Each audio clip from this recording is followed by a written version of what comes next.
Olá, amigos!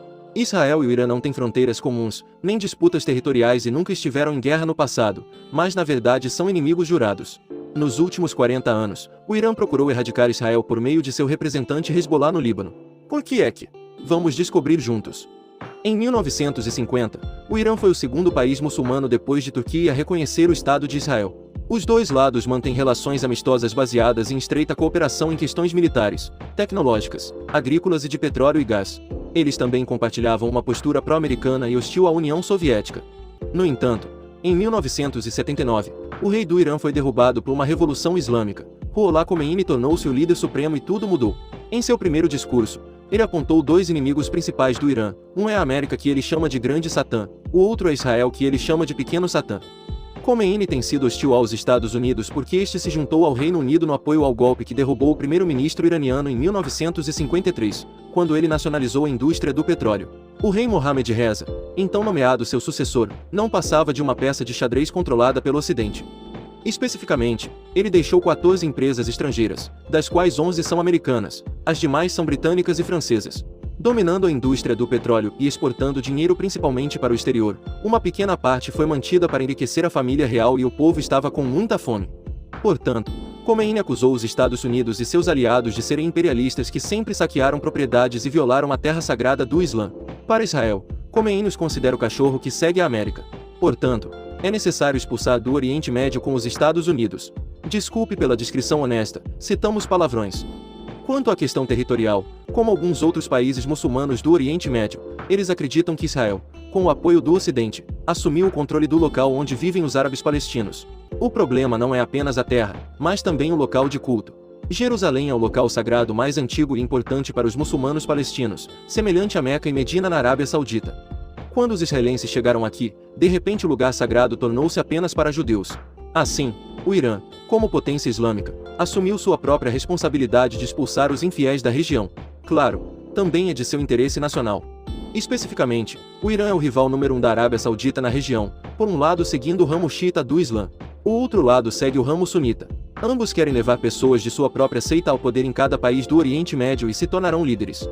Como sabemos, a Arábia Saudita também inicialmente pediu a unidade dos muçulmanos sunitas contra Israel. No entanto, como a Arábia Saudita é pró-Ocidente, eles gradualmente mudam sua visão de coexistência pacífica com Israel, enquanto o Irã permaneceu o mesmo, anti-Israel até o fim, convocando os muçulmanos xiitas nos países da região para se unirem. 1982 é um marco que marca a profunda animosidade entre os dois lados. O Irã apoiou os muçulmanos xiitas no Líbano para estabelecer uma organização revolucionária semelhante ao modelo de Ruhollah Khomeini.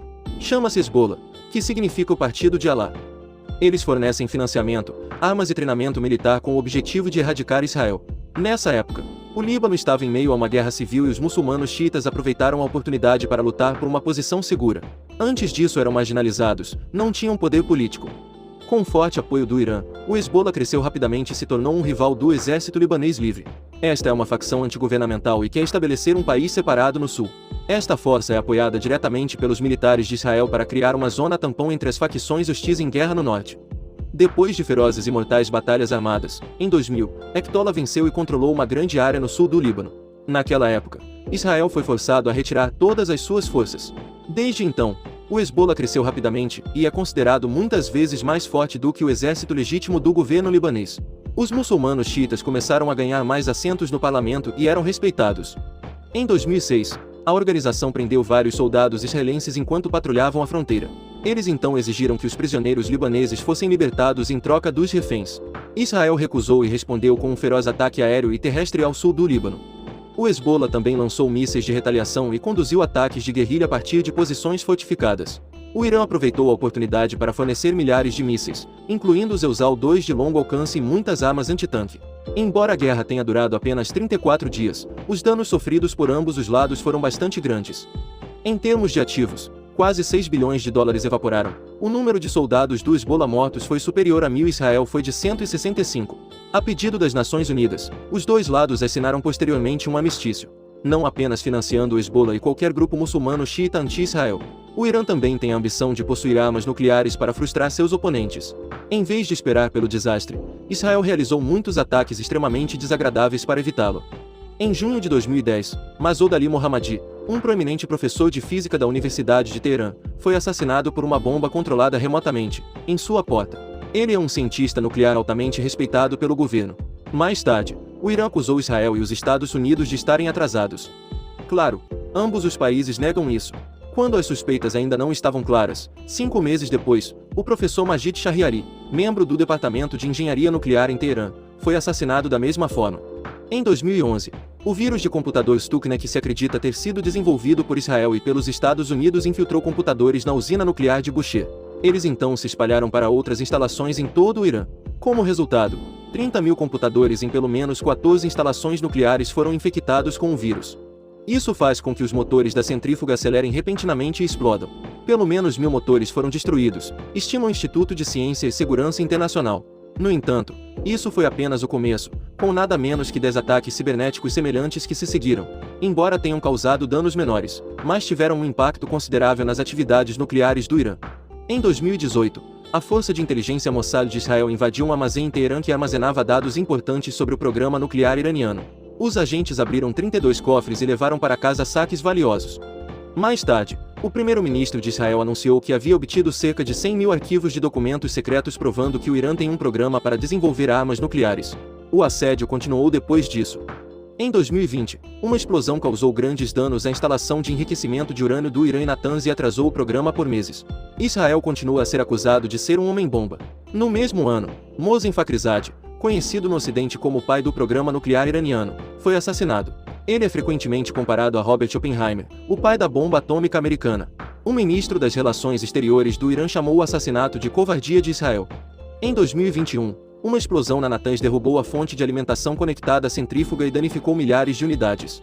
Depois disso, drones israelenses atacaram uma instalação nuclear em Kara, causando uma violenta explosão. Cada vez, as centrífugas do Irã são danificadas e precisam ser consertadas no exterior por 6 meses a 1 ano, dificultando gravemente o enriquecimento de urânio. Isso não é tudo. Há muitos outros ataques, principalmente assassinatos de cientistas e destruição das usinas nucleares iranianas.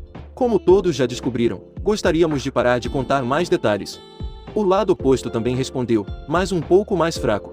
Muitos assassinatos de oficiais israelenses são planejados, mas nenhum se destaca, principalmente assassinos capturados. Desde 2022, milhares de ataques cibernéticos a universidades e empresas israelenses foram realizados sem causar muitos danos. O lado israelense está confiante de que possui uma cúpula de rede semelhante à cúpula de ferro Iron Dome, que pode impedir 90% de todos os ataques. O Irã também usou drones para atingir bases militares israelenses e petroleiros, mas com pouco sucesso. Pode-se dizer que esses dois países estão entrando em guerras no escuro, e se chegar ao limite, é muito provável que explodam na luz. Vídeo termina aqui. Obrigado por gostar. Adeus e até mais.